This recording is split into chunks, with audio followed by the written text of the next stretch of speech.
ሰላም ጤና ይስጥልኝ ያዩ ቲዩብ ተከታዮች፣ ዛሬ ይዤላችሁ የቀረብኩት የህፃናት እድገት ከአራተኛ ወደ ስድስተኛ ወር ያሉ ህፃናትን ነው። የእርገት ለውጣቸውን ነው ከባለፈው ክፍል የቀጠለ።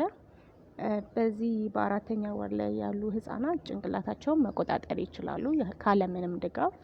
መንከባለል፣ አንዳንድ ህፃናት ከሆዳቸው ወደ ጀርባቸው የመዞር የመንከባለል ይጀምራሉ ማለት ነው። በሆዳቸው ሲተኙ በእጃቸው ቀና የማለት፣ በፊት በክርናቸው ነበር ሶስተኛ ወር አይደል?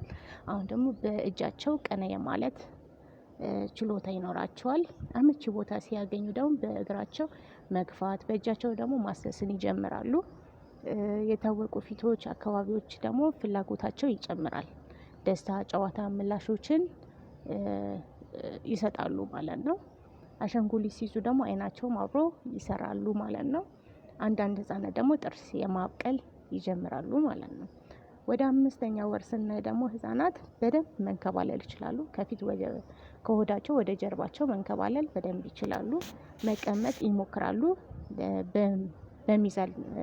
ሚዛናቸውን ድጋፍ በማግኘት መቀመጥን ይሞክራሉ።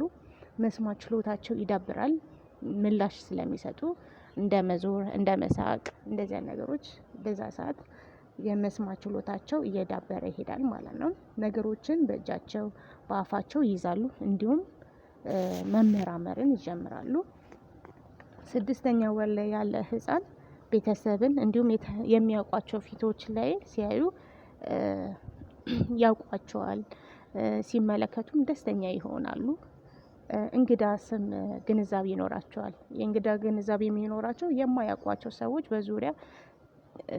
በዙሪያቸው ካሉ ጠንቃቃና ትንሽ ፍርሃት ይታይባቸዋል።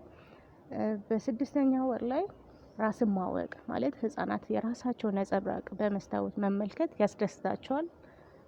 ራሳቸውን ሲያዩ ደስተኛ ይሆናሉ። የሚያስፈልጋቸውን መጫወቻ ማግኘትና መያዝ እንዲሁም መፈለግ ይጀምራሉ። በዚህ ሰዓት ድምጾች ደግሞ እንደ እማማ፣ አባባ ድምጾችን ያወጣሉ። ምግብም ለመጀመር ዝግጁ ይሆናሉ ማለት ነው። ይሄ እስከ ስድስተኛ ወር ያለው አሁን ነው ዛሬ ይዤላችሁ የቀረብኩት። በሚቀጥለው ደግሞ ቀሪውን ክፍል ይዤላችሁ እቀርባለሁ። ይሄ